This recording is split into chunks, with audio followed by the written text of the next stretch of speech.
الحمد لله وكفى وسلام على عباده الذين اصطفى وبه قال حدثنا حميد بن مسعدة البصري حدثنا عبد الوهاب الثقفي عن حميد عن انس بن مالك قال كان رسول الله صلى الله عليه وسلم ربعة وليس بالطويل ولا بالقصير حسن الجسم وكان شعره ليس بجعد ولا سبت اسمر اللون اذا مشى يتكفأ۔ اس حدیث پاک میں جو سب سے پہلے راوی ہیں وہ ہیں حمید بن مسعدۃ البصری۔ یہ بصرہ کے رہنے والے ایک شیخ تھے، بہت ثقہ تھے اور بہت سارے محدثین کے یہ استاد کہے جاتے ہیں۔ خاص طور پر امام ترمذی رحمۃ اللہ علیہ نے ان سے بہت ساری حدیثیں لیں، یہ ان کے استاد گنے جاتے ہیں۔ اس لیے وہ فرماتے ہیں کہ میں نے ان سے یہ حدیث سنی۔ انہوں نے کہاں سے سنی؟ عبد الوہاب الثقفی، یہ قبیلہ بنو ثقیف تھا نا ایک، یہ اس کی آگے اولاد میں سے تھے، لہذا ان کو ثقفی کہتے تھے۔ ان حمید، یہ پھر آگے ایک اور راوی آ گئے، ان کو بھی حمید کہا جاتا ہے، لیکن یہ جو حمید ہیں ان کو حمید الطویل کہا جاتا تھا۔ ان کا قد ماشاء اللہ خوب لمبا تھا۔ قد کی لمبائی کا حال یہ تھا کہ جب یہ ہاتھ یوں کرتے تھے تو جو میت پڑی ہوتی تھی ایک ہاتھ اس کے سر پہ جاتا تھا، دوسرا ہاتھ اس کے پاؤں پہ جاتا تھا۔ اتنے لمبے بازو تھے اور اتنا لمبا ان کا قد تھا، اس لیے ان کو حمید الطویل کہا جاتا ہے۔ یہ بھی محدثین کے استاد ہیں، لیکن ان کو اللہ رب العزت نے ایک نعمت عطا فرمائی۔ کتابوں میں لکھا ہوا ہے کہ مات وہو قائم یصلی، کہ یہ نماز میں قیام کی حالت میں کھڑے تھے کہ ان کی وفات ہوئی اور یہ روح نکلی اور یہ نیچے کو گر گئے۔ تو نماز کی حالت میں اللہ تعالیٰ نے ان کو موت عطا فرمائی۔ یہ اللہ تعالیٰ کی طرف سے انعام ہوتا ہے کہ کس بندے نے کس حالت میں اللہ تعالیٰ کے حضور جانا ہوتا ہے، اس کے لیے بہت کچھ مانگنا پڑتا ہے۔ ہمارے ایک بزرگ تھے جو میرے ایک دوست کے سسر تھے، لیکن وہ مجھے اپنا دوست کہتے تھے، فرماتے تھے کہ تم میرے دوست ہو۔ تو ہم تو اس وقت 25-26 سال کی عمر کے نوجوان تھے اور ان کے سارے بال سفید تھے، تو مگر بہت نیک اور بہت ہی اللہ سے محبت کرنے والے تھے۔ ان کو اتنا شوق تھا حج عمرے کرنے کا کہ انہوں نے اپنی زندگی میں تقریباً 35 حج کیے تھے اور ہر سال رمضان کا عمرہ کرتے تھے۔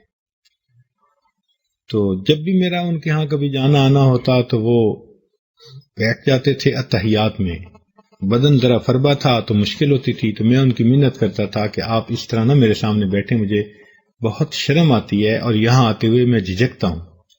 وہ فرماتے تھے کہ نہیں، بس مجھے آپ کے سامنے ایسے ہی بیٹھنا ہے، لیکن وہ مجھے اپنا دوست بھی کہتے تھے۔ پہلے میں جھجکتا تھا دوست کا لفظ کہنے سے، کیونکہ وہ بڑے تھے، وہ تو میرے والد کی عمر کے تھے یوں سمجھیں، لیکن اب میں ان کو دوست اس لیے کہتا ہوں کہ ایک مرتبہ بہت کسی بات پر وہ مجھے فرماتے تھے کہ تم مجھے نصیحت کرو، اور مجھے کچھ جو بڑوں سے سنی باتیں تھیں ان کو کہہ دیتا تھا، تو وہ بڑے خوش ہوتے تھے کہ آپ کی باتوں سے مجھے بڑی خوشی ہوتی ہے۔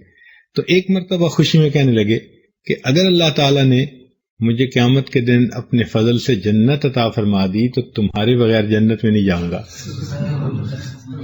تو ان کی اس بات سے پھر مجھے اب یہ کہنے کی جرأت ہو جاتی ہے، اور میں کہتا ہوں کہ ہاں بھائی میں بھی ان کا دوست تھا۔ لیکن مزے کی بات یہ کہ وہ کہتے تھے کہ میں جب بھی جاتا ہوں حج پہ تو مدینہ طیبہ جا کر میں صرف ایک دعا مانگتا ہوں کہ اے اللہ مجھے آخری وقت میں مدینہ طیبہ کی موت عطا فرما۔ حدیث پاک میں آتا ہے نبی علیہ الصلوۃ والسلام نے ارشاد فرمایا کہ ہو سکے تو مدینے میں آ کے مر جا، یعنی اگر بندے سے ہو سکے تو اس کو یہ دعا کرنی چاہیے کہ اللہ ہمیں مدینہ طیبہ کی موت عطا فرما دیجئے، حضرت عمر رضی اللہ تعالیٰ عنہ جو نبی علیہ الصلوۃ والسلام کے صحابی عشرہ مبشرہ میں سے اور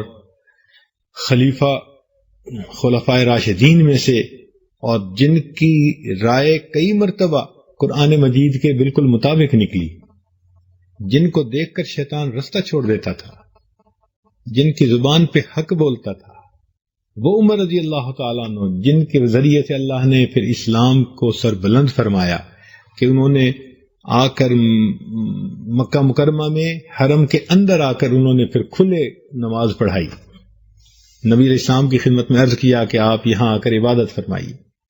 وہ عمر رضی اللہ تعالیٰ عنہ دعا مانگتے تھے کہ اللہم ارزقنی شہادتا فی سبیلک، اے اللہ مجھے اپنے رستے میں شہادت عطا فرما، وجعل قبری فی بلد حبیبک، اور اپنے حبیب صلی اللہ علیہ وسلم کے شہر میں مجھے دفن ہونے کی سعادت نصیب فرما۔ تو عمر لانو جب یہ مانگتے تھے دعائیں تو پھر ہماری تو تمنا ہونی چاہیے کہ اللہ تعالی ہمیں بھی، چنانچہ ہمارے بہت سارے اکابرین الحمدللہ کہ جنت بقیع کے اندر مدفون ہیں۔ ہم اگر اپنے اساتذہ کو دیکھیں، ان کے اساتذہ کو دیکھیں، اپنے علمی یعنی اس استادوں کو دیکھیں یا روحانی استادوں کو دیکھیں، تو الحمدللہ وہاں حضرت شیخ الحدیث رحمۃ اللہ علیہ آرام فرما رہے ہیں۔ ان سے اوپر کے لوگوں میں سے کتنے حضرات اگر مشائخ میں سے دیکھیں تو مولانا ظفور مدنی رحمۃ اللہ علیہ آرام فرما رہے ہیں، بہت سارے حضرات ہیں۔ تو بہرحال یہ دعا مانگتے تھے کہ اللہ مجھے اس جگہ کی موت عطا فرما دیجئے، اور اللہ تعالیٰ نے ان کی دعا کو قبول کر لیا۔ اللہ تعالیٰ کی شان دیکھیں کہ میں نے اپنی زندگی میں اتنی سعادتیں ایک بندے میں جمع ہوتے نہیں دیکھی۔ رمضان کا مہینہ، روزے کی حالت، مسجد نبی میں اعتکاف کی حالت، وضو کی حالت، نماز پڑھتے ہوئے جنت ریاض الجنہ کے اندر سجدے کی حالت میں ان کو موت آئی۔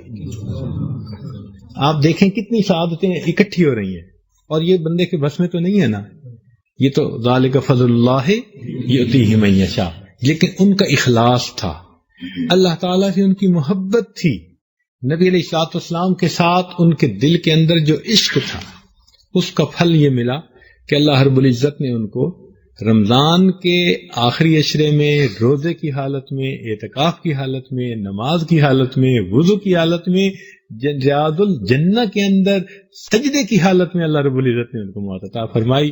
چنانچہ وہاں ان کا جنازہ ہوا اور جنت بقیع میں آرام فرما رہے ہیں۔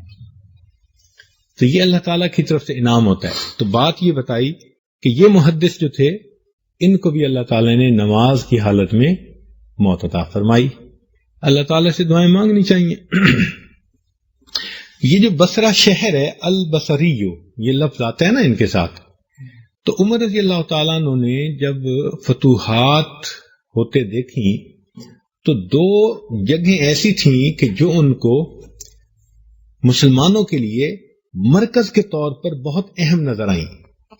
جو اچھے حکمران ہوتے ہیں نا، وہ کچھ جگہیں جو چھاونیوں کے لیے بہت اہم ہوتی ہیں، وہ وہاں پر چھاونیاں بناتے ہیں اور اپنی فوج کو ٹکاتے ہیں تاکہ دشمن کو راستہ روک سکیں، آگے نہ بڑھنے دیں۔ تو دو شہر انہوں نے آباد کروائے۔ ایک شہر بصرہ، یہ بصرہ تو بہت پرانا شہر ہے، ہزاروں سال پہلے کا تھا، لیکن پھر مرور زمانہ کی وجہ سے یہ بصرہ شہر اجڑ گیا تھا، لیکن اس کے کچھ کھنڈرات اور اس قسم کے نشانات تھے۔ عمر رضی اللہ تعالیٰ عنہ نے پھر حکم دیا کہ اس جگہ شہر کو دوبارہ آباد کیا جائے۔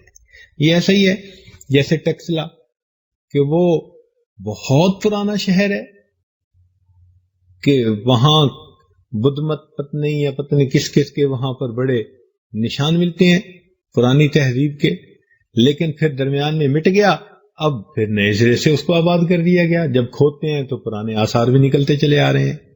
یہ بصرہ بھی اسی طرح کا شہر تھا۔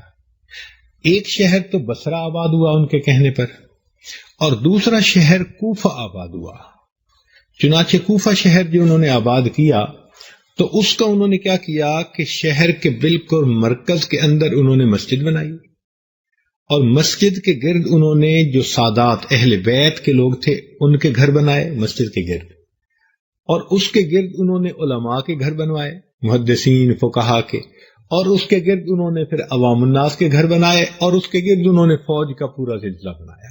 تو یہ گولائی میں بنا یہ شہر، اس کو کوفہ اس لیے کہا جاتا ہے، گولائی میں بنا. یہ عمر رضی اللہ عنہ کی بصیرت تھی. چنانچہ انہوں نے 2 حضرات کو مدینہ طیبہ سے بھیجا، ایک حضرت عبداللہ ابن مسعود رضی اللہ تعالیٰ عنہ کو، اور ایک عمار ابن یاسر رضی اللہ تعالیٰ عنہ کو. عمار ابن یاسر اللہ عنہ کو انہوں نے یہاں کا یعنی حاکم بنایا، ڈی سی او بنایا، یہاں کا گورنر بنا دیا شہر کا، یوں سمجھ لیں. اور عبداللہ ابن مسعود معلم و وزیرہ، ان کو ان کا معلم اور وزیر بنا دیا. ان کو کہا کہ دیکھو، اگر فوجی معاملہ ہو، دنیاوی معاملات ہوں تو آپ ذرا دیکھنا، اور اگر دین سیکھنا ہو یا دینی کوئی نکتہ ہو تو عبداللہ ابن مسعود عنہ سے تم مشورہ لینا.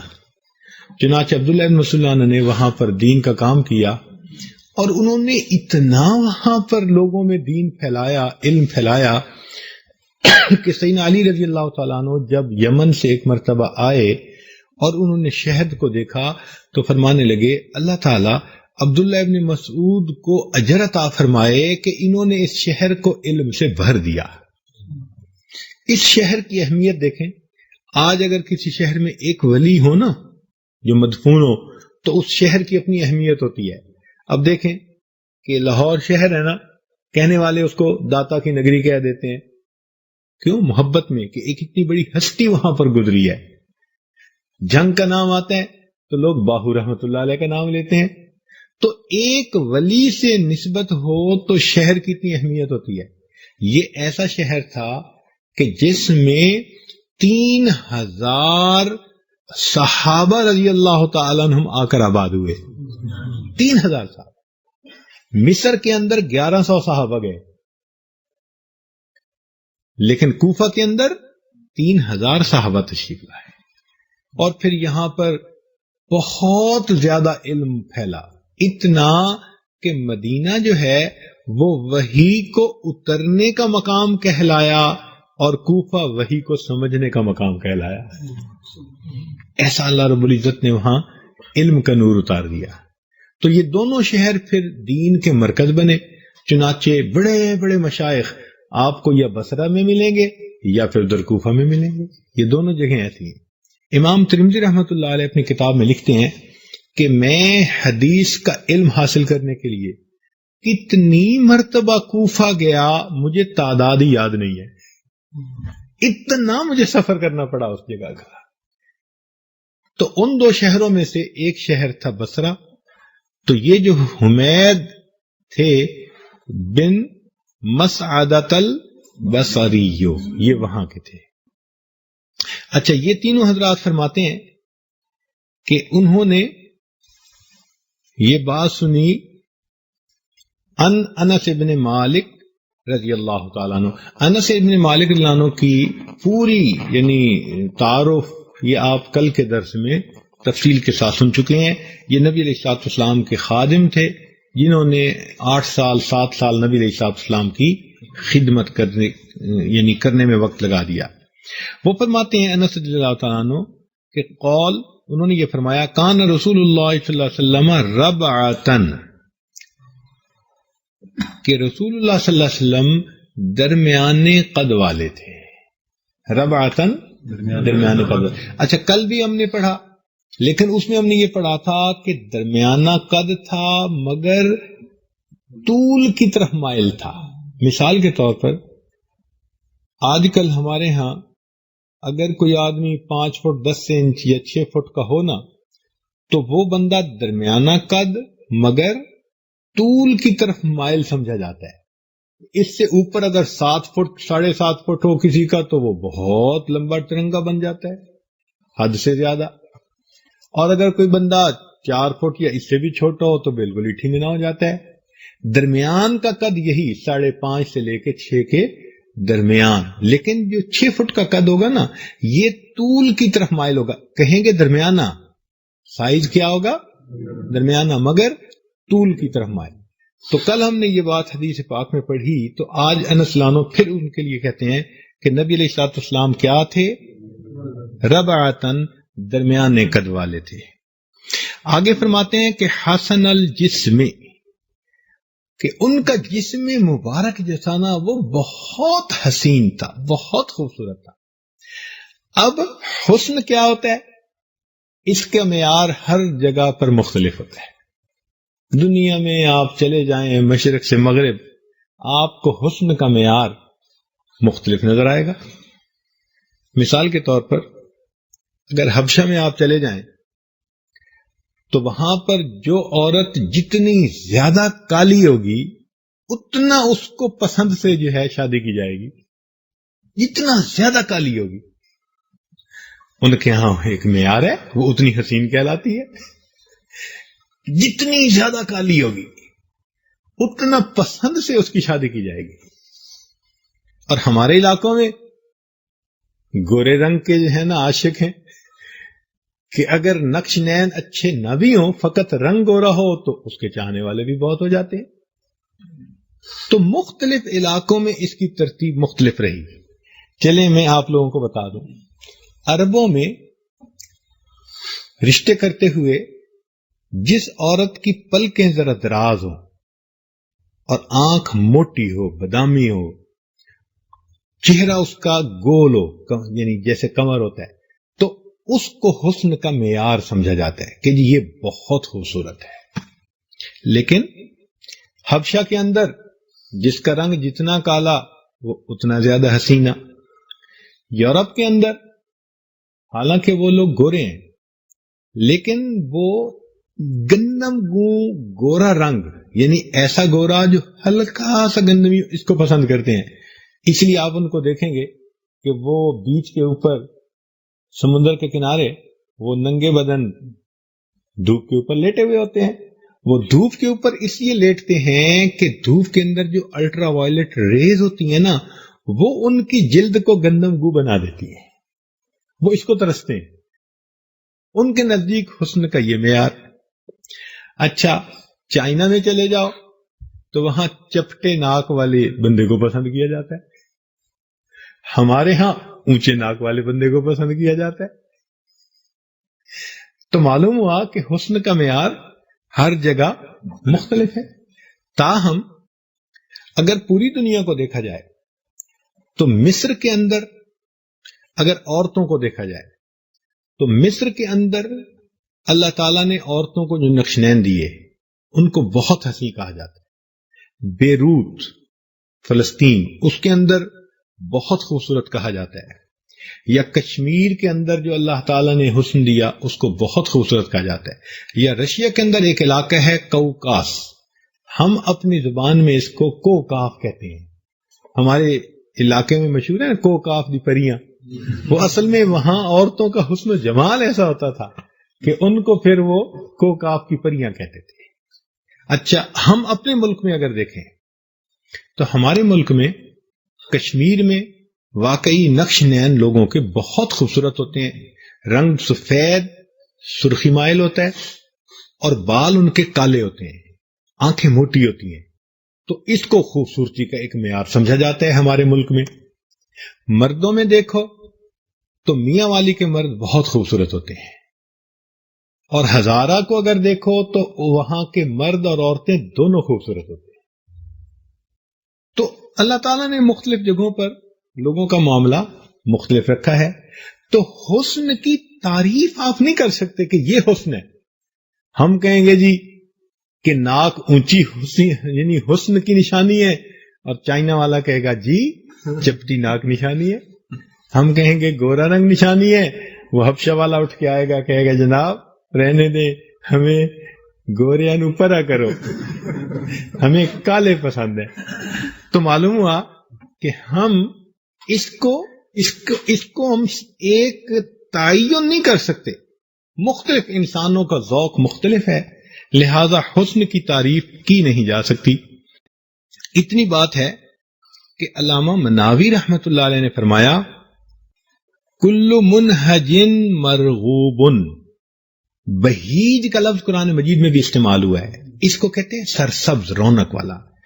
تو با رونق اور مرغوب چہرہ اس کو حسین کہا جاتا ہے. اگر حسن کی تعریف کوئی کرے گا نا جی کہ کیا ہوتا ہے حسن کی تعریف، تو آخر پر کیا کہیں گے کہ جو چہرہ با رونق ہو اور کیا ہو، مرغوب ہو، یعنی اچھا لگے، تو اس کو حسین کہیں گے. لیکن ایک ہوتا ہے حسن ظاہر اور ایک ہوتا ہے حسن باطن.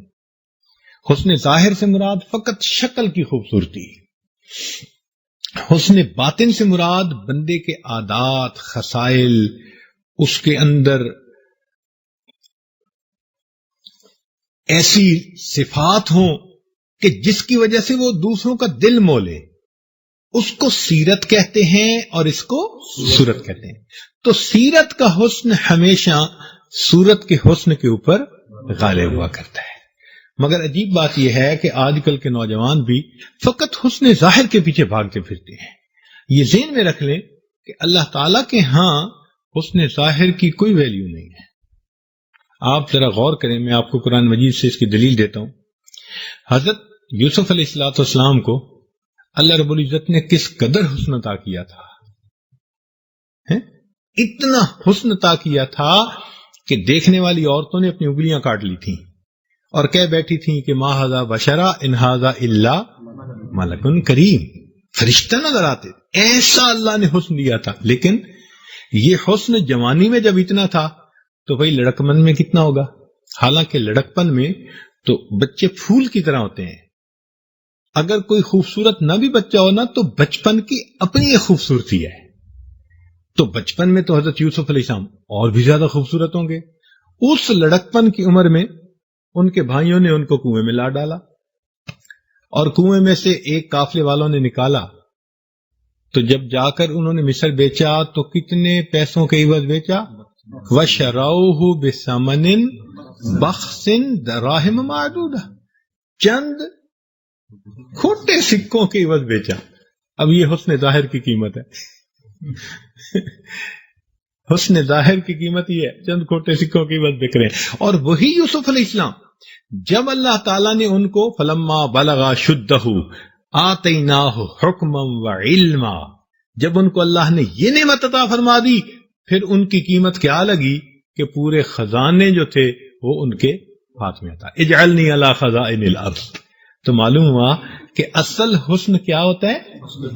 علم کا، عمل کا، اچھے عادات اخلاق کا، یہ حسن اصل حسن ہوتا ہے.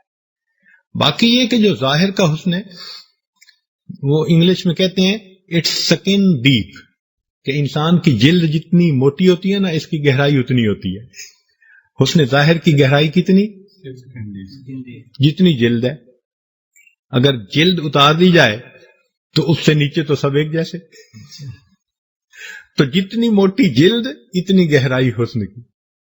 اور کسی نے بڑی اچھی بات کہی کہ حسن ظاہر میں فرق تو روشنی کا ہوتا ہے، روشنی بند کر دو سب ایک جیسے.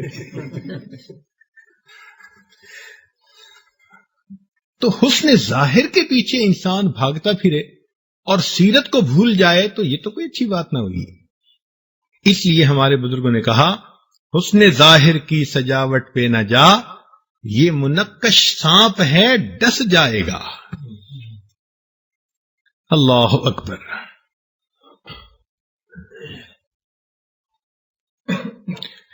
ایک اور شاعر نے عجیب بات کہی. اس نے کہا کہ جہل خرد نے دن یہ دکھائے، یعنی عقل جو ہے نا اس کو جاہل ہوتی ہے نا کئی دفعہ.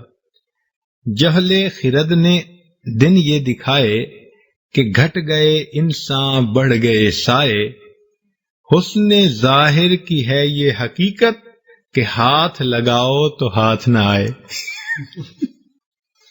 ہے تو یہ نا اس کی حقیقت کہ ہاتھ لگاؤ تو ہاتھ نہ آئے. اس لیے کہنے والے نے ایک بڑی عجیب بات کہی. میرا جی چاہتا ہے کہ یہ شعر ہر نوجوان یاد کرے. کوئی جی بھرنے کی صورت ہی نہیں میرے لیے، کوئی جی بھرنے کی صورت ہی نہیں میرے لیے، کیسے دنیا بھر کے ہو جائیں ہنسی.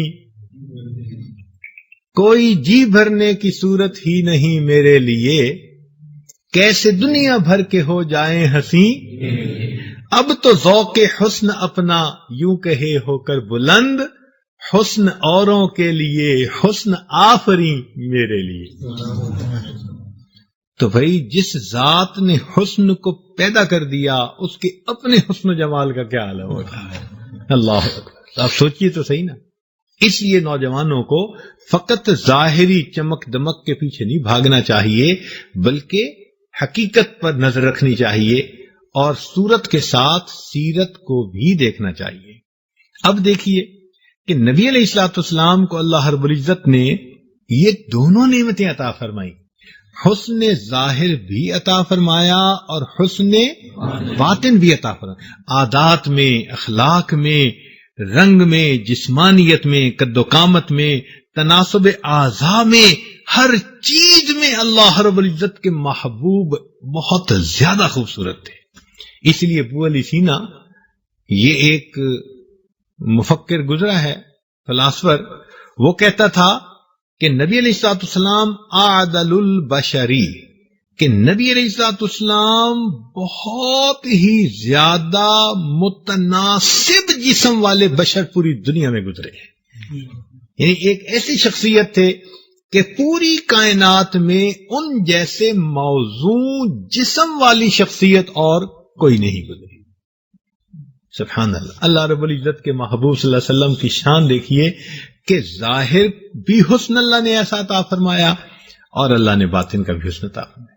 کل کی حدیث پاک میں نے تشریح کرتے ہوئے آپ لوگوں کو بتایا کہ ایک صحابی وہ نبی علیہ الصلوۃ والسلام کی خدمت میں حاضر ہوئے، فرماتے ہیں کہ آپ صلی اللہ علیہ وسلم مسجد نبی میں تشریف فرما تھے، تو میں نے دیکھا کہ نبی علیہ الصلوۃ والسلام بھی تشریف فرما ہے اور اوپر مجھے آسمان پر 14ویں کا چاند بھی نظر آ رہا ہے۔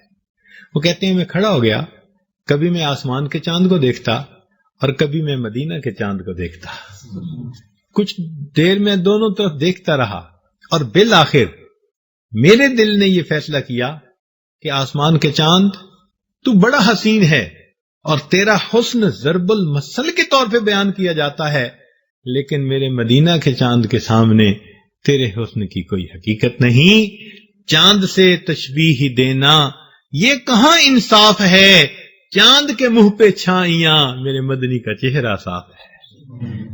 اللہ رب العزت نے اپنے پیارے محبوب صلی اللہ علیہ وسلم کو کیا حسن و جمال عطا کیا تھا، اللہ اکبر کبیرہ۔ چنانچہ وہ صحابی فرماتے ہیں کہ نبی علیہ الصلوۃ والسلام کو جو حسن ملا وہ جسم کیسا تھا؟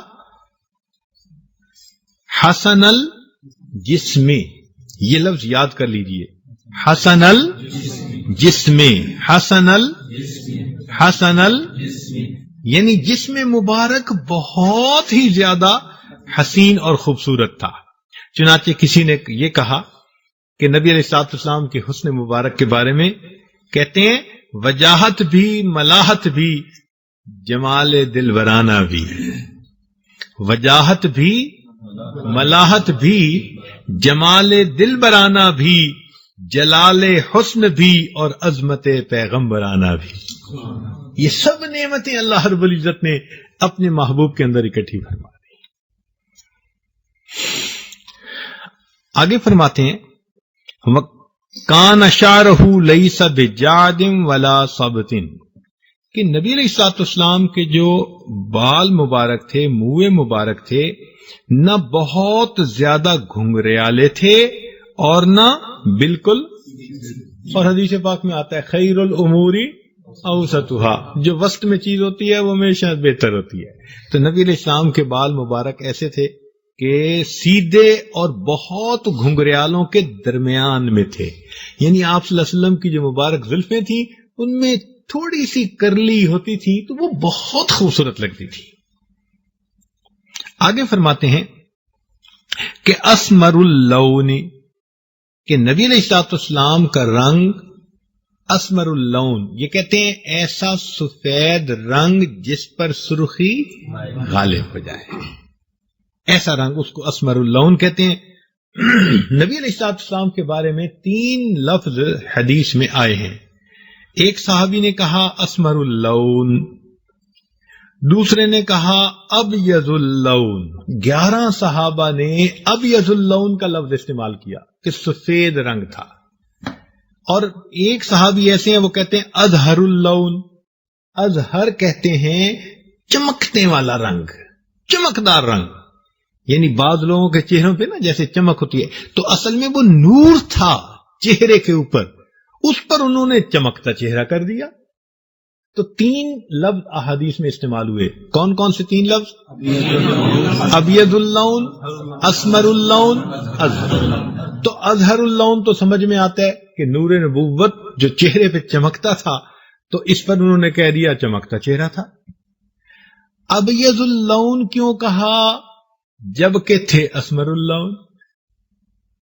ابیض اللون سے مراد سفید رنگ، اور اسمر اللون سے مراد ایسا سفید جس میں سرخی ہو۔ تو یہ 2 لفظ کیوں حدیث پاک میں آئے ہیں؟ تو ملا علی قاری رحمت اللہ علیہ وہ ان دونوں میں تطبیق دیتے ہیں، وہ کہتے ہیں کہ نبی علیہ الصلوۃ والسلام کے جسم کے وہ اعضاء جو سامنے کھلے رہتے تھے، دھوپ پڑتی تھی، چہرہ ہے، ہاتھ ہے، وہ اسمر اللون تھے، اور جن جگہوں سے ذرا کپڑا ہٹایا جاتا تھا وہ ابیض اللون۔ اور واقعی ایسے ہم نے بھی دیکھا، ایک بندے کا چہرے کا رنگ آپ دیکھیں گے زیادہ گندم ہوگا، لیکن جب وہ اپنے سینے کو کھولے گا تو زیادہ سفید نظر آئے گا۔ تو یہ پھر دونوں کے اندر تطبیق ہو گئی کہ نبی علیہ الصلوۃ والسلام کا رنگ مبارک جو کپڑے کور رکھتے تھے جسم کو وہاں زیادہ سفید تھا، سفیدی غالب تھی، اور جو آپ صلی اللہ علیہ وسلم کے چہرہ اور ہاتھ مبارک جو کھلے رہتے تھے تو وہ کیا تھے؟ اسمر اللون تھے، کہ وہ سفید تھے مگر سفیدی کے اوپر کیا چیز غالب تھی؟ سرخی غالب تھی۔ آگے فرماتے ہیں اذا مشا یتکفؤ، یتکفؤ کا لفظی مطلب ہوتا ہے ہلنا، لڑکھڑانا، جیسے کہتے ہیں نا کوئی مطلب ہلتا ہے۔ جب آپ صلی اللہ علیہ وسلم چلتے تھے تو زور سے چلتے تھے، چلتے تھے تو کیسے چلتے تھے؟ زور سے چلتے تھے۔ اچھا، اب چلنے کے بارے میں 3 طرح کی کیفیتیں حدیث پاک میں آتی ہیں۔ ایک تو یہ لفظ استعمال ہوتا ہے تیز چلنے کے بارے میں، تیز چلنے کے بارے میں، کوئی بندہ بہت تیز چل رہا ہو تو بھی یہ لفظ استعمال ہوتا ہے۔ یہ بات بھی سچ ہے کہ صحابہ رضی اللہ عنہ کہتے ہیں کہ نبی علیہ السلام جب چلتے تھے تو آپ کی چال میں اتنی تیزی ہوتی تھی کہ ہمیں تھوڑا تھوڑا بھاگنا پڑتا تھا پیچھے ملنے کے لیے، پیچھے جیسے کوئی بندہ تھوڑا تھوڑا بھاگتا ہے نا، ایسے پیچھے چلنا پڑتا تھا تب ہم پہنچتے تھے۔ اللہ رب العزت کے محبوب صلی اللہ علیہ وسلم اتنا سرعت کے ساتھ، تیزی کے ساتھ چلتے تھے، تو یہ معنی بھی ٹھیک ہے۔ دوسرا معنی اس کا ہوتا ہے کہ جیسے ڈھلوان سے کوئی نیچے کی طرف اترتا ہے۔ اب آپ ڈھلوان سے نیچے کی طرف اتریں تو آپ دیکھیں گے کہ بندہ یوں ذرا جھک کے نیچے اترتا ہے، جو اوپر سے نیچے اترنا ہوتا ہے نا، تو بندہ تھوڑا سا، تو اس کا مطلب ہے کہ جھک کے اترنے کے لیے بھی یہ لفظ استعمال ہوتا ہے۔ تو نبی علیہ الصلوۃ والسلام کی چال مبارک ایسے بھی تھی، اس لیے کہ عاجزانہ چال یہی ہوتی ہے۔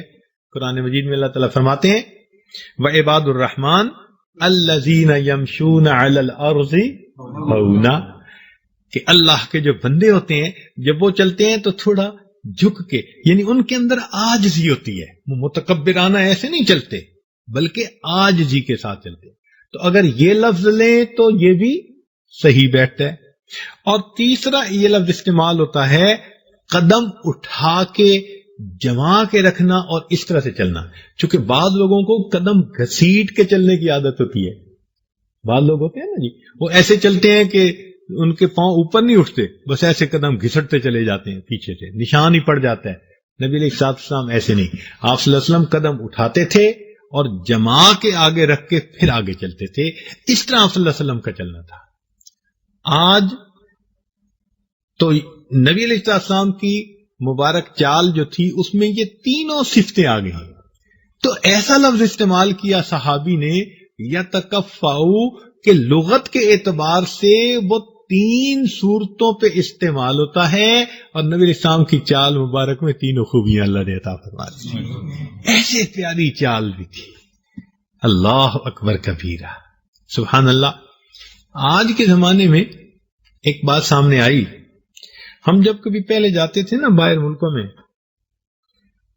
تو کبھی رات کو جانا ہوتا تھا کسی کام کے لیے، تو ہم دیکھتے ادھر مرد بھاگا جا رہا ہے، ادھر عورت بھاگی جا رہی ہے۔ کیوں کر رہے ہیں بھائی؟ جی جاگنگ کر رہے ہیں۔ پھر دن میں جاتے تو دن میں بھاگا جا رہا ہے، مرد بھاگ رہے ہیں، عورتیں بھاگ رہی ہیں، وہ سڑکوں کے کنارے بوٹ پہن کے، حتیٰ کہ وہ جاگنگ سے جاگر بوٹ بن گئے۔ تو وہ جاگنگ کرتے تھے اور وہ کہتے تھے جی کہ جاگنگ صحت کے لیے بہت اچھی، ان کے ڈاکٹر بھی یہی کہتے تھے کہ جاگنگ صحت کے لیے بہت اچھی، تمہیں جاگنگ کرنی چاہیے۔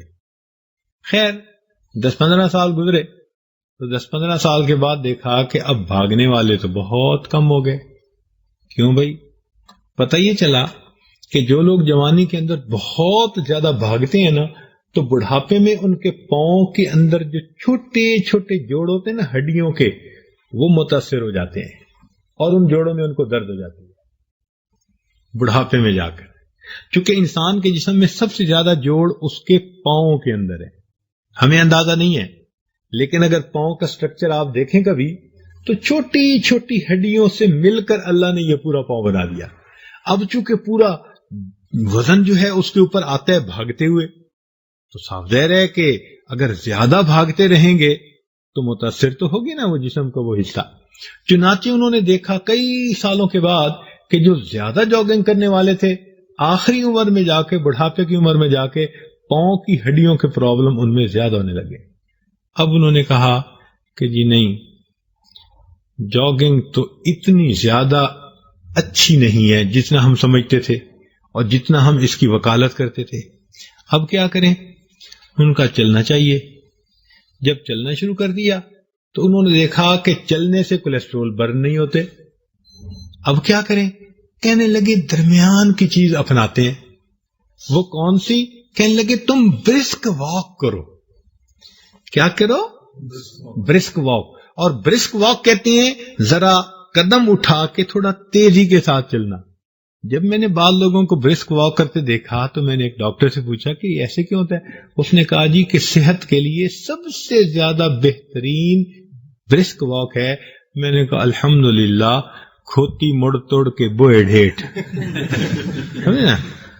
وہ گدی بھاگ بھاگ کے بڑھ کے درخت کے نیچے ہی آ کے کھڑی ہوتی ہے۔ میں نے کہا ان لوگوں نے پہلے تو جاگنگ کے پیچھے بھاگے، پھر چلنے کے پیچھے، اخیر پہ برسک واک۔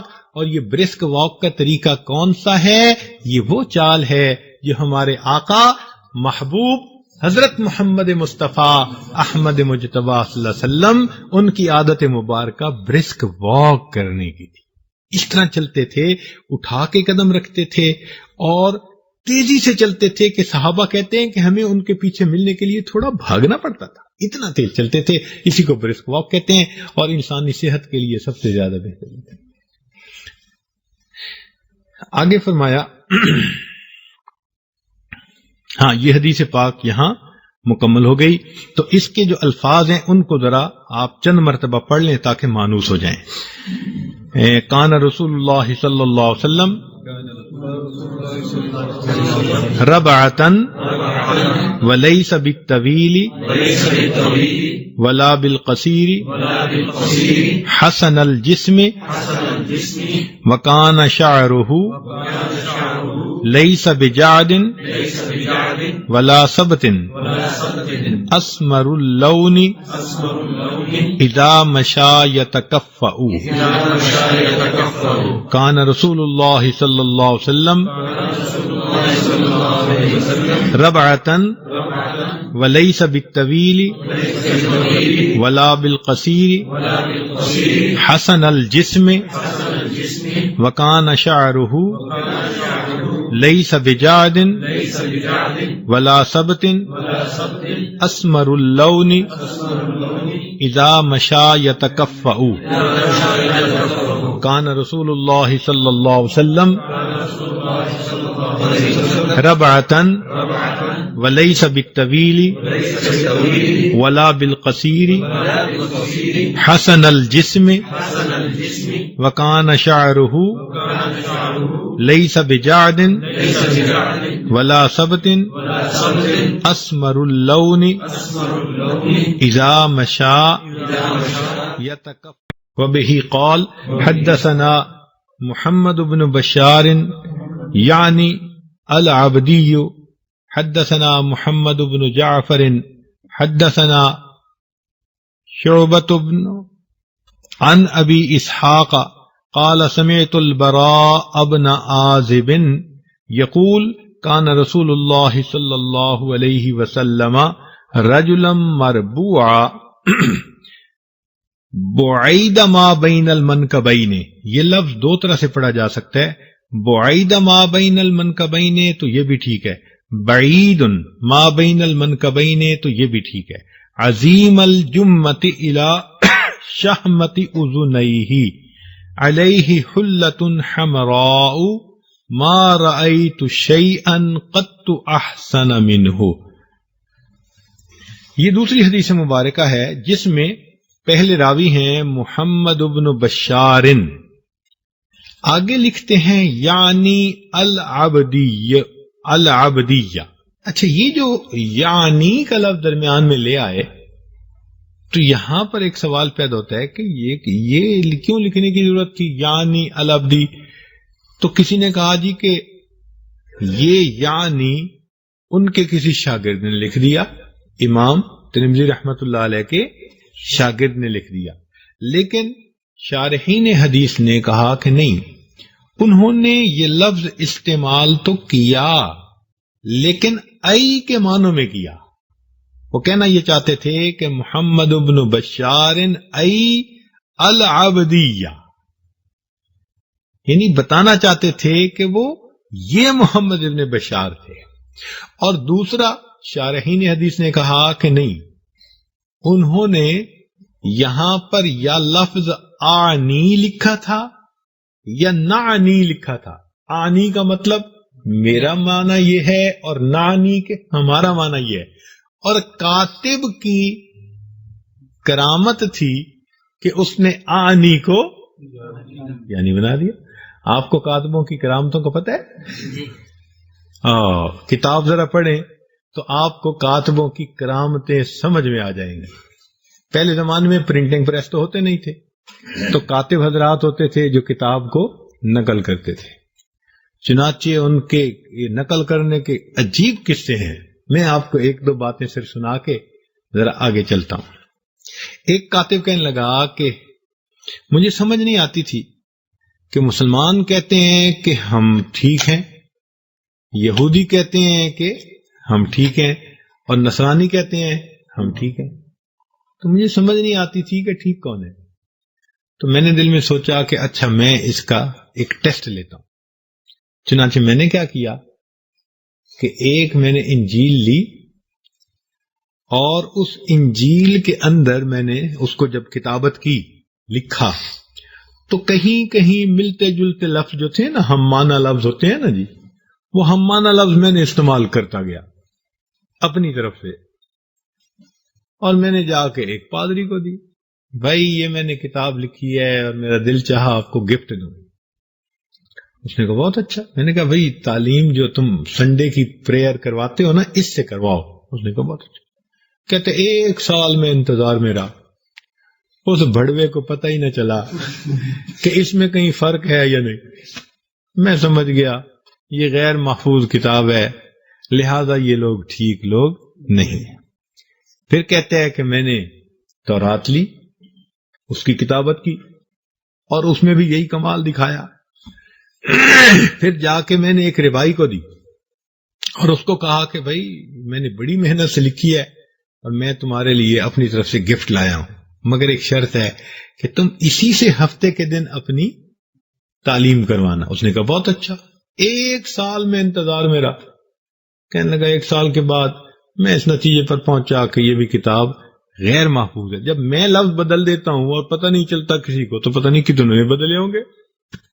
کہنے لگا پھر میں نے قرآن مجید لیا اور اس کو بھی میں نے لکھا، مگر کہیں کہیں میں نے لفظ اس میں ہم معنی جو تھے وہ بدل دیے. کہنے لگے میں ایک حافظ صاحب تھے، ان کے پاس گیا اور کہا کہ بھائی میں نے یہ لکھا ہے قرآن پاک تمہارے لیے تحفہ لایا ہوں. وہ بڑا خوش ہو گیا. کہنے لگا ابھی 3 دن نہیں گزرے تھے کہ صبح صبح میرا دروازہ کھٹکھٹایا گیا. میں نے کہا یہ کون آ گیا؟ باہر نکلا تو حافظ صاحب کھڑے تھے اور غصے سے میری طرف دیکھ رہے ہیں. میں نے کہا کیا ہوا حافظ صاحب؟ کہنے لگے میں یہ پوچھنے آیا ہوں کہ تم نے جو قرآن پاک لکھا تو یہ جاگتے ہوئے لکھا یا سوتے ہوئے لکھا؟ میں نے کہا یار میں نے جاگتے ہوئے لکھا ہے. کہتے مجھے نہیں لگتا تم نے جاگتے لکھا ہے. تم کیسے کہتے ہو سوتے لکھا ہے؟ کہنے لگا یہ دیکھو. کہنے لگا اس نے نشان لگائے ہوئے تھے، جتنی غلطیاں میں نے کی تھیں اتنے نشان لگا کر اس نے کہہ دیا کہ یہ الفاظ قرآن کے نہیں، یہ کسی اور نے لفظ غلط لکھ دیے. کہنے لگا میرے دل نے گواہی دی کہ اگر اس وقت کوئی محفوظ آسمانی کتاب ہے تو وہ اللہ رب العزت کا قرآن ہے، لہذا میں نے کلمہ پڑھا اور میں مسلمان ہوں. چلو یہ تو واقعہ تھا ایک اچھا. اب ذرا ایک الٹا واقعہ بھی سن لیں. ایک کاتب صاحب تھے، ان کو عادت تھی،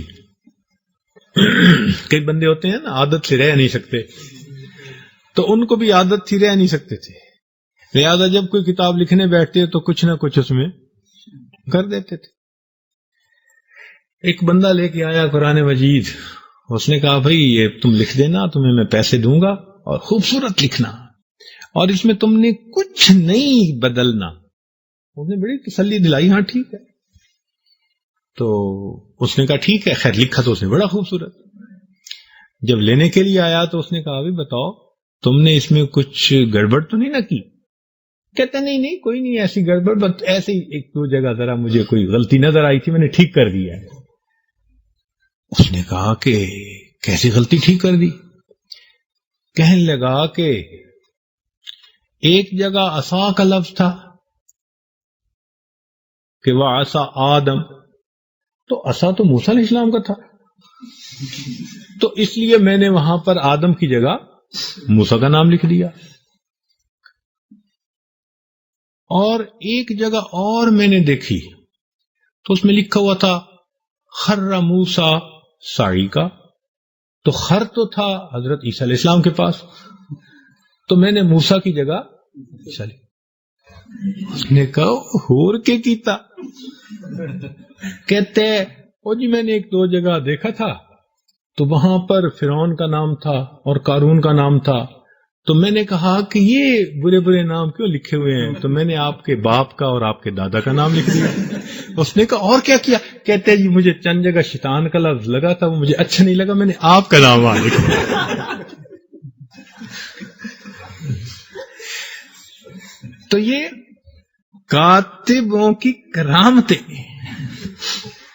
تو وہ حضرات فرماتے ہیں کہ بھئی امام ترمذی رحمۃ اللہ علیہ انہوں نے تو لکھا ہوگا آنی یا نانی، کہ یہ جو راوی ہیں میرا مطلب اس سے العبدیہ، لیکن کاتب نے اس آنی کو یعنی بنا دیا. فرماتے ہیں حدثنا محمد بن جعفر. یہ جو محمد بن جعفر رحمت اللہ علیہ تھے یہ ایک بڑے ثقہ راوی گزرے ہیں اور یہ صوم داودی رکھا کرتے تھے. ان کے بارے میں آتا ہے کہ یفطر یومن و یصوم یوما، ایک دن روزہ رکھا کرتے تھے اور ایک دن افطار کرتے تھے. اکثر زندگی کا حصہ ان کا یہی معمول رہا. یہ ایسے راوی تھے. آگے فرماتے ہیں کہ حدثنا شعبہ. یہ جو شعبہ رحمت اللہ علیہ ہے نا، یہ امام اعظم ابو حنیفہ رحمت اللہ علیہ کے ہم اثر اور ان کے مداح تھے. شعبہ یہ حدیث پاک میں اتنے ماہر تھے کہ اپنے دور میں ان کو امیر المؤمنین فی الحدیث کہا جاتا تھا. بہت بڑے عالم تھے، لیکن امام ابو حنیفہ رحمۃ اللہ علیہ کے بڑے مداح تھے. کہتے تھے کہ واقعی اللہ نے امام اعظم رحمۃ اللہ علیہ کو بڑا علم دیا اور بڑی سمجھ عطا فرمائی. چنانچہ ایک واقعہ ہے کہ امام اعظم رحمۃ اللہ علیہ کے زمانے میں جو وقت کا حاکم تھا وہ چاہتا تھا کہ کسی نمایاں عالم کو، فقیہ کو قاضی بنائے، جیسے ہوتے ہیں نا حکومتی قاضی، تو قاضی القضاء بنائے. یہ لوگ بنتے نہیں تھے دو وجہ سے. ایک تو اس لیے نہیں بنتے تھے کہ بھائی اگر ہم قاضی بنیں گے تو کل کو اس کی طرف سے پریشر نہ آئے کہ یہ تو میری پارٹی کا ہے تو یوں فتویٰ دے دو، اور یہ مخالف ہے تن کے فتویٰ دو، ہوتے ہیں نا، تو یہ مصیبت نہ پڑے. اور دوسرا یہ بھی کہ جتنا وقت ہمیں ان فتووں میں لگے گا جو روز کا کام ہے، اس کی جگہ ہم تحقیقی کام کیوں نہ کریں، اور وہ مسائل کیوں نہ ہم ان کے جواب نکالیں کہ جو آج تک ابھی کھلے ہی نہیں ہے. تو بھئی روز بیٹھ کے نکاح طلاق کے مسائل ہی وہاں بتانے ہیں نا، جو تو کوئی بھی بتا سکتا ہے، تو اس لیے وہ تو کوئی بھی کام کر سکتا ہے، ہماری ضرورت نہیں ہے وہاں. تو یہ لوگ اس عہدے کو قبول نہیں کرتے تھے. چنانچہ ابو جعفر منصور تھا، اس نے کہا کہ جی جاؤ اور 3 بندوں کو پکڑ کے لے آؤ. چنانچہ پولیس آئی، انہوں نے امام اعظم رحمۃ اللہ کو بھی گرفتار کر لیا، شعبہ رحمۃ اللہ علیہ ان کو بھی گرفتار کر لیا، اور سفیان ثوری رحمۃ اللہ علیہ ان کو بھی گرفتار کر لیا.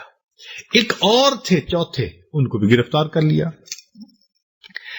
اچھا، جب وہ لے کے چلنے لگے تو اللہ تعالی کی شان دیکھیں کہ راستے میں ایک جگہ تھک کر بیٹھ گئے. اب جب تھک کر بیٹھے تو وہ جو چوتھے تھے نا، وہ ایسے اٹھے کہ جیسے ان کو یورینیشن کی ضرورت ہے، یعنی پیشاب کرنا ہے. انہوں نے اپنی تہبند کو ایسے کر کے پکڑا کہ بھئی جیسے بندہ پوزیشن لیتے ہیں نا، تو وہ پولیس والے سمجھے کہ ہاں یہ پیشاب کر رہے، اور وہ تو گئے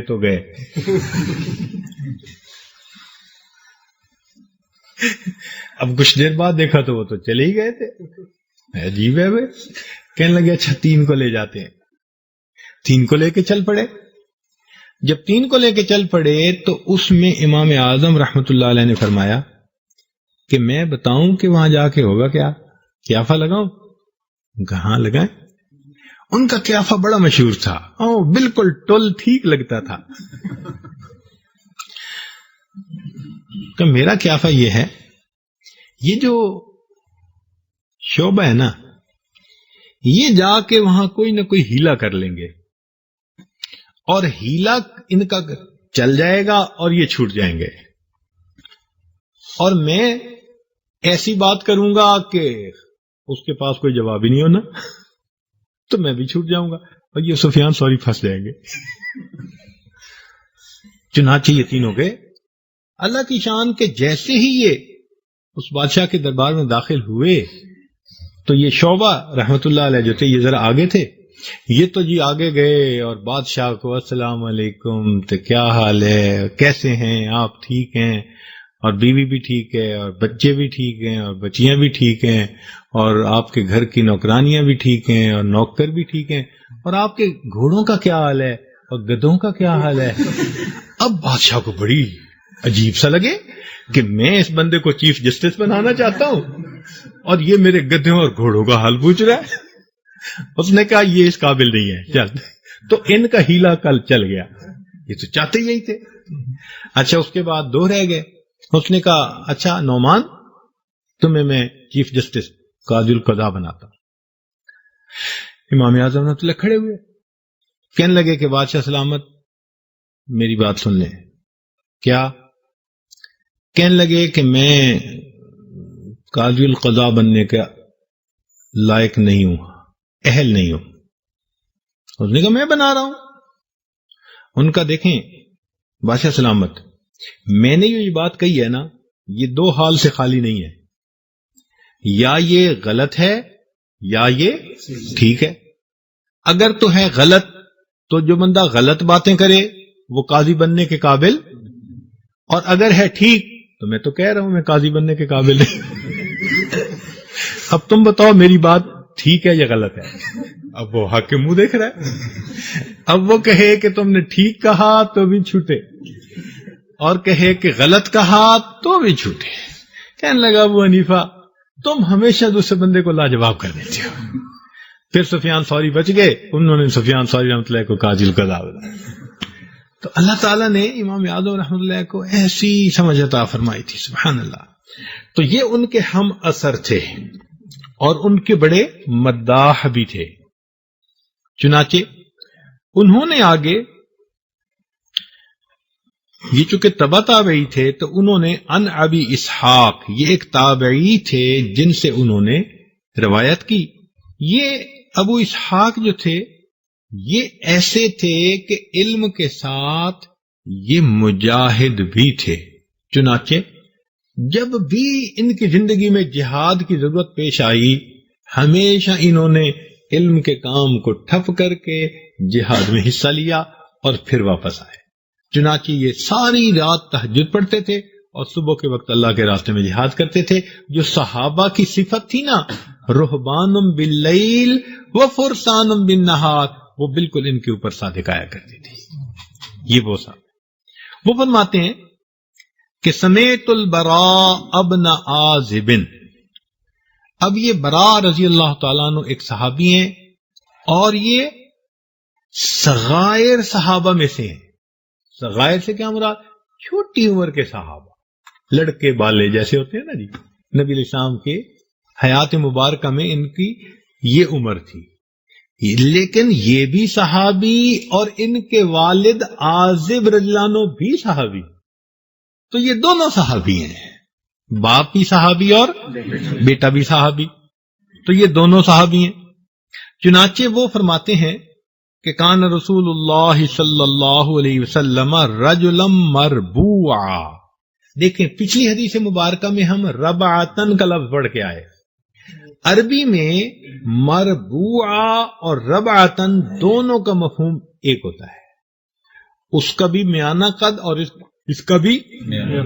تو یہ لفظ آپ یاد رکھ لیں کہ جب بھی نبی علیہ السلام کے قد مبارک کے بارے میں کہیں بات ہو تو آپ کو یہ لفظ ہمیشہ یاد آنا چاہیے کہ کیا تھے وہ؟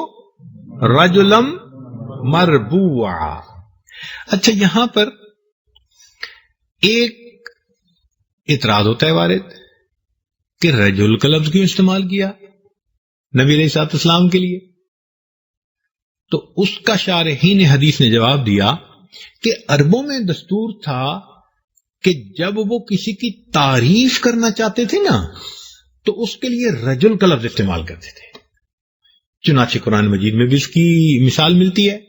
اللہ تعالیٰ ان بندوں کے بارے میں جنہوں نے دین کی خاطر قربانیاں دی فرماتے ہیں رجال صدقوا ما عاهدوا اللہ علیہ فمنهم من قضى نحبه ومنهم من ينتظر وما بدلوا تبدیلا. تو ان کے لیے بھی اللہ نے استعمال کیا جو ذکر کرنے والے ہیں. فرمایا رجال لا تلہیہم تجارت ولا بیع عن ذکر اللہ. اور بعض شارحین نے کہا کہ اصل میں رجل کا لفظ ان کی جو رجولیت تھی اس کے کمال کی وجہ سے استعمال کیا گیا کہ نبی علیہ الصلوۃ والسلام کے اندر کمال مردانگی تھی. رجلم مربوع کا لفظ یعنی وہ میانہ قد کامل مرد تھے. یہ سب سے بہتر اس کا یعنی اس کی تفسیر ہے. چنانچہ فرمایا رجلم مربوع. اب بعض نے کہا کہ نہیں، تمہید کے لیے ربط کے لیے بھی لفظ استعمال کر لیا جاتا ہے. مثال کے طور پہ قرآن مجید میں اگر آپ دیکھیں تو اللہ تعالیٰ ارشاد فرماتے ہیں بل انتم قوم مسرفون. اب یہاں قوم کا لفظ ضروری تو کوئی نہیں تھا، بتانا تو یہ تھا کہ تم مسرف ہو، لیکن درمیان میں قوم کا لفظ لے کر پھر آگے بات کی گئی. تو جس طرح قوم کا لفظ لا کر پھر اس کو آگے اس کی یعنی صفت بتائی گئی، اسی طرح وہ صحابی کہنا چاہتے تھے کہ نبی علیہ السلام میانہ قد تھے تو فقط مربوع کا لفظ کی بجائے انہوں نے تمہید کے طور پر رجلم مربوع کا لفظ استعمال کر لیا. تو یہ نبی علیہ الصلوۃ والسلام میانہ قد تھے اور ان کا قد لمبائی کی طرف مائل تھا. اب بعید ما بین المنکبین یہ بھی ہے اور بعید ما بین المنکبین یہ دونوں طرف ہی ہیں. بعید کا مطلب کیا ہوتا ہے؟ دوری. منکبین، منکب جو ہے نا یہ شانے کی جو یہ ہڈی ہے نا، یہ مڑنے کی ہڈی، اس کو منکب کہتے ہیں. اور تسنیہ کا صیغہ منکبین ہو جائے گا. تو بعید یعنی ان کے جو شانے کی دونوں ہڈیاں تھیں ان میں فاصلہ تھا. کیا مطلب ہوگا کہ نبی علیہ الصلوۃ والسلام کا سینے مبارک کشادہ تھا. آپ نے باڈی بلڈروں کو دیکھا نا، تو کمر ان کی پتلی ہوتی ہے لیکن ان کی جو سینہ ہوتا ہے وہ چوڑا ہوتا ہے. تو ان کے مونڈوں میں فرق ہوتا ہے، یعنی فاصلہ ہوتا ہے. تو نبی علیہ الصلوۃ والسلام کو اللہ رب العزت نے چوڑا سینہ، کشادہ سینہ عطا کیا تھا. لہذا جب لوگ دیکھتے تھے تو آپ صلی اللہ علیہ وسلم کی جو یہ دو ہڈیاں تھیں نا شانے کی، ان میں ایک فاصلہ نظر آتا تھا. تو اس کو کیا کہیں گے کہ بعید ما بین المن کی بینی. علامہ ملا علی قاری رحمۃ اللہ فرماتے ہیں کہ وَهُوَ مُسْتَلْزِمُ لِعَرْضِ الصَّدْرِ، کہ یہ جو لفظ استعمال کیا نا یہ لازم آتا ہے کہ ان کا سینہ مبارک بڑا کشادہ تھا. اور یہ مرد کے لیے ایک صفت ہوتی ہے کہ مرد کی جو چھاتی ہو وہ بڑی کہلائے. تو اللہ رب العزت نے نبی علیہ الصلوۃ والسلام کو یہ نعمت عطا فرمائی. پھر آگے فرماتے ہیں آگے فرمایا کہ عظیم الجمت الی شہمت اذنیہ. یہ یہاں پر ایک فقرہ گویا مکمل ہوا. عظیم الجمت الی شہمت اذنیہ. دیکھیں اس میں نبی علیہ الصلوۃ والسلام کے جو منہ مبارک تھے ان کا تذکرہ ہے. منہ مبارک کا تذکرہ کیسے ہے کہ نبی علیہ الصلوۃ والسلام کے جو منہ مبارک ہیں ان کی 3 طرح کی حدیث پاک کے اندر یعنی صفت بیان کی گئی ہے.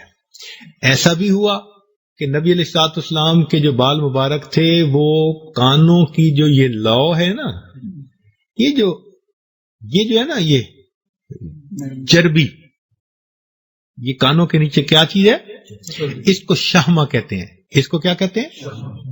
شہمہ وہ جگہ کہ جہاں پر لڑکیوں کو بندے ڈالے جاتے ہیں. لڑکیاں اپنے کانوں کے سوراخ کرواتی ہیں نا، اس چربی والی جگہ کو شہمہ کہتے ہیں. چونکہ 2 کان ہیں تو شہمتی اذنیہ، یہ 2 کانوں کی لوئیں. تو نبی علیہ الصلوۃ والسلام کے بال مبارک کبھی تو یہاں تک یوں اونچے ہوتے تھے اور کبھی ان کے اور منکبین کے درمیان ہوتے تھے اور کبھی منکبین کو جا کر ٹچ کر لیتے تھے. تو 3 طرح کے. یہ کیسے ہوتا تھا کہ عام طور پر نبی علیہ السلام جب اپنے بال مبارک کٹواتے تھے جمعہ کے دن تو کانوں کی لو تک کٹواتے تھے. یہ تھی حد. پھر اس میں جب 15 دن مہینہ گزر جاتا تھا تو یہ ذرا آگے بڑھ جاتے تھے، گردن پہ آ جاتے تھے. یہ دوسری سٹیج ہوتی تھی. اور اگر کبھی جہاد میں نکلے یا کوئی اور وجہ بن گئی اور زیادہ دن ہو گئے بالوں کو کاٹے تو وہ منکبین کو جا لگتے تھے، یہاں نیچے آ کے لگ جاتے تھے. تو یہ 3 طرح کے. یہ جو کانوں کی لو تک بال ہے نا، اس کے لیے وفرا کا لفظ استعمال ہوتا ہے. کون سا لفظ؟ وفرا کا کیا مطلب ہوتا ہے؟ کانوں کی لو تک لمبے بال. کانوں کی لو تک لمبے بال.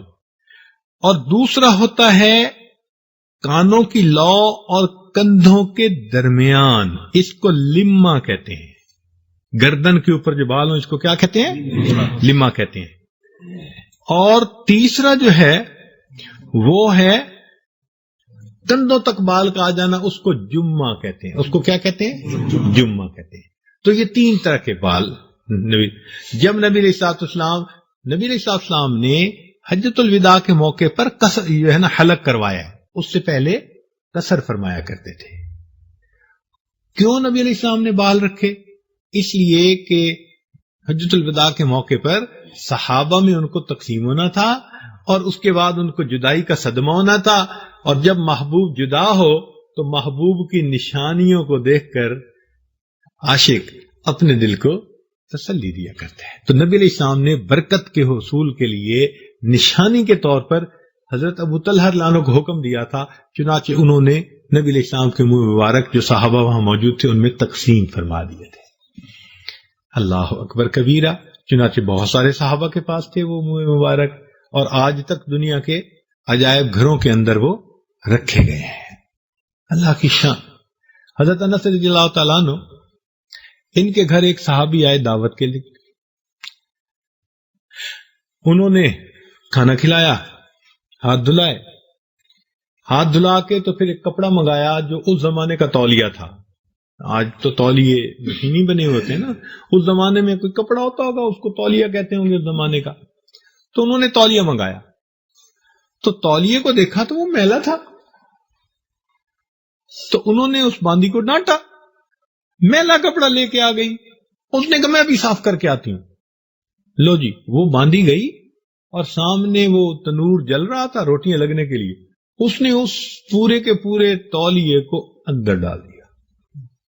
وہ بندہ ہے نا، عجیب ہے، جا کے اس نے تنور میں ڈال دیا۔ تھوڑی دیر بعد اس نے اس کو نکالا اور لے کے آ گئی، اور وہ بالکل صاف۔ اس نے آ کے کہا جی لو ہاتھ دھو لو، ہاتھ صاف کر لو۔ تو اس صحابی نے ہاتھ تو صاف کیے، وہ گرم گرم سفید بہترین، وہ حیران رہ گئے۔ انس عنہ سے انہوں نے پوچھا کہ یہ مسئلہ کیا؟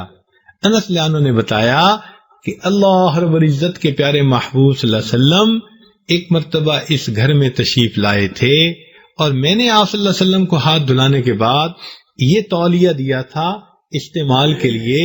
جب سے نبی علیہ السلام نے اس کو مس کیا، آگ اس تولیے کو نہیں جلاتی، میلا ہو جاتا ہے، ہم تنور میں ڈالتے ہیں، میل کچیل کو آگ کھا لیتی ہے، صاف تولیے کو ہم پھر باہر نکال لیتے ہیں۔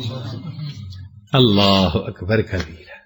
تو برکت کے لیے نبی علیہ السلام نے یہ جو اپنے منہ مبارک تھے ان کو تقسیم کروا دیا تھا۔ اچھا، یہاں پر فرماتے ہیں عظیم الجمت الی شحمت اذنیہ، اصل میں یہ عبارت یوں بنتی ہے کہ عظیم الجمت الواصلۃ الی شحمت اذنیہ۔ اب یہاں پر ایک اعتراض کیا جاتا ہے کہ جی لفظ تو وفرہ کا استعمال ہوتا ہے کانوں کی لو تک، لیکن جمعہ کا لفظ استعمال کیا، تو پھر شارحین نے اس کا جواب یہ دیا کہ دیکھو بھائی، اگر تو وہ صرف کانوں کی لو تک کے لیے استعمال کرتے لفظ تو وفرہ ہی کہہ دیتے تو کافی تھا، لیکن وہ جمعہ کا لفظ استعمال کر گئے تو اس جمعہ کو مراد ان کا تھا لمبے بال۔ جمعہ سے کیا مراد تھا؟ لمبے بال، لیکن انہوں نے پھر تخصیص کر دی کہ اس کی حد کیا تھی لمبائی کی؟ کانوں کی بالوں کے۔ تو اس لیے اگر انہوں نے لفظ دوسرا استعمال کر لیا تو وہ لمبائی کے طور پر استعمال کیا، مقصد یہ تھا کہ ان کی زلفیں تھیں، مگر حد کیا تھی؟ جب انہوں نے دیکھا تو کہاں تھی؟ الی شحمتی اذنیہ، تو اس لیے انہوں نے یہ لفظ استعمال فرمایا۔ آگے فرمایا نماز کا وقت ہو گیا۔ اچھا، ایک لفظ میں آپ کو پڑھا دیتا ہوں۔ فرماتے ہیں علیہ حلۃ حمراء، نبی علیہ الصلوۃ والسلام کے اوپر ایک سرخ رنگ کا حلہ تھا۔ ما رأیت شیئا قط احسن منہ، میں نے نبی علیہ الصلوۃ والسلام سے زیادہ خوبصورت کسی چیز کو نہیں دیکھا۔ یہ 10 منٹ کی بات ہے، انشاءاللہ واپسی پہ کر لیں گے، ابھی نماز کا انتظار ہوگا، ایسی ہے نا؟ ہاں جی، چلیے۔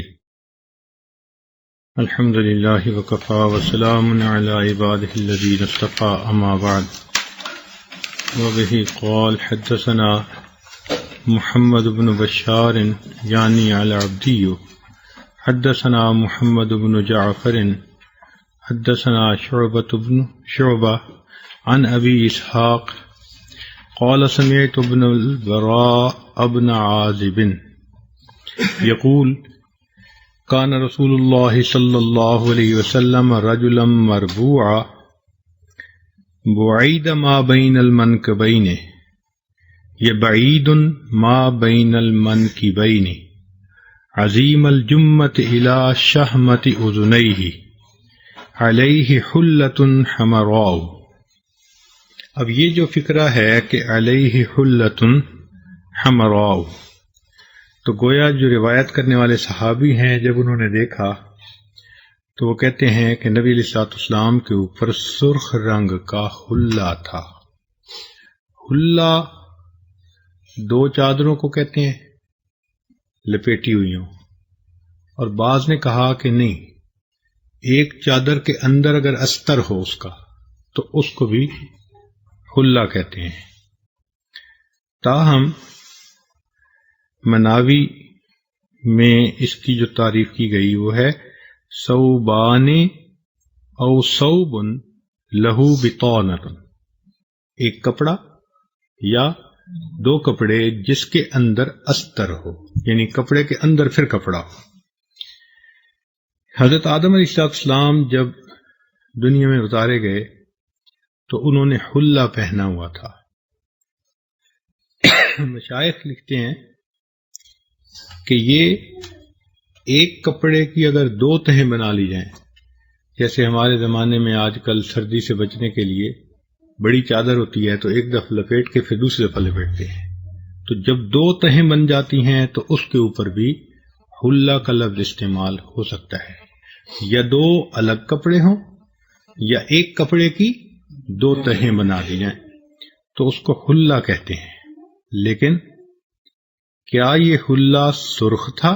حمراء سرخ رنگ یہاں آیا ہے۔ تو امام اعظم ابو حنیفہ رحمۃ اللہ علیہ نے جو اس بارے میں مسائل استنباط فرمائے، وہ فرماتے ہیں کہ سرخ حلہ کی تین صورتیں ممکن ہیں۔ ایک مخطط، مخطط کیا ہوتا ہے کہ جس کے اوپر لکیریں ہیں، دھاری دار جس کو ہم کہتے ہیں نا جی، وہ مخطط کہلاتا ہے۔ تو اگر تو سرخ حلہ ہے لیکن اس کے اوپر لکیریں ہیں تو وہ تو بلا کراہت مرد جائے استعمال کر سکتا ہے۔ اور دوسرا سرخ رنگ تو ہو مگر مائل الی السواد، یعنی وہ سیاہی کی طرف مائل، تو یہ ایک رنگ بنتا ہے جس کو آج کل ہم اپنی زبان میں انابی رنگ کہتے ہیں۔ اناب یعنی سرخ تو ہوتا ہے مگر اس پہ تھوڑا سیاہی مائل، تو یہ بھی جائز۔ تیسرا ہوتا ہے احمر کانی ان، احمر کانی ان، بہت تیز سرخ۔ یہ جو بہت تیز سرخ ہے یہ مردوں کے لیے پہننا مکروہ اور عورتوں کے لیے ہر رنگ کا کپڑا پہننا جائز، چاہے وہ تیز سرخ ہے، تیز کالا ہے یا تیز فلاں ہے، جو بھی ہے۔ عورت کے لیے تو ہر رنگ کی اجازت ہے، مرد کے لیے اگر دھاری دار ہو تو بھی جائز مخطط، اور اگر مائل الی السواد ہو تو بھی جائز۔ ہاں البتہ اگر گہرا سرخ ہو تو پھر مکروہ، پھر منع کر دیا جائے گا۔ اس لیے ملا علی قاری رحمۃ اللہ فرماتے ہیں کہ یہ جو حلہ تھا ہی ثیاب ذات خطوط، یہ دھاری دار سرخ حلہ تھا۔ اس کا مطلب یہ کہ نبی علیہ الصلوۃ والسلام نے، چونکہ یمن میں جیسے ہمارے ہاں مثال کے طور پر لنگی لوگ پہنتے ہیں، تو لنگی کی ایک ترتیب ہے کہ ایک رنگ نیچے ہوتا ہے اور پھر اوپر ہوتا ہے اور اس کے اندر پھر چوکٹے بنے ہوتے ہیں۔ اب لنگی کا جہاں بھی نام لیا جائے گا نا تو ایک ترتیب سامنے آئے گی کہ بھئی رنگ آگے پیچھے بھی ہو سکتا ہے مگر ترتیب یہ ہوگی۔ اسی طرح یمنی چادر کی ایک ترتیب تھی اس زمانے میں، تو وہ ہمیشہ اس کا جو بیک گراؤنڈ ہوتا تھا وہ دھاری دار ہوتا تھا اور اس کے اوپر وہ اس کو بنا دیتے تھے، تو وہ دھاری دار سرخ رنگ کہلاتا تھا۔ لہذا دھاری دار بھی جائز مردوں کے لیے، اور اگر مائل الی السواد ہو تو بھی جائز۔ ہاں اگر گہرا سرخ ہو تو مردوں کے لیے مکروہ، البتہ عورتوں کے لیے اس کی اجازت ہے۔ اس کے بعد پھر وہ فرماتے ہیں کہ ما رأیت شیئا قط احسن منہ، کہ میں نے نبی علیہ الصلوۃ والسلام سے زیادہ خوبصورت کسی چیز کو کبھی نہ دیکھا۔ اب یہاں پر ایک خاص نقطہ ہے کہ انہوں نے شیء کا لفظ استعمال کیا، اور یہ شیء کا لفظ انسان یا غیر انسان دونوں پہ استعمال ہو سکتا ہے۔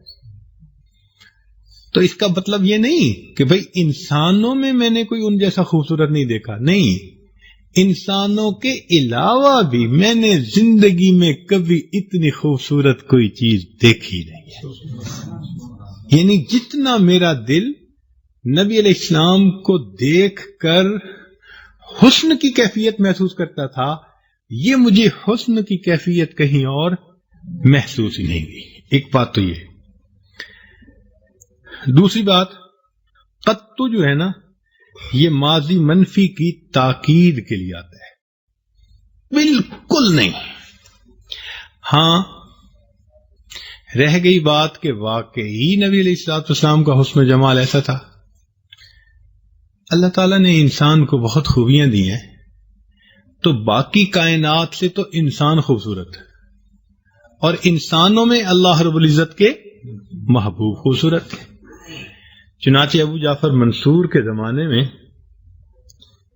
ایک افسر تھا، اس کا نام تھا ان کا عیسیٰ بن موسیٰ۔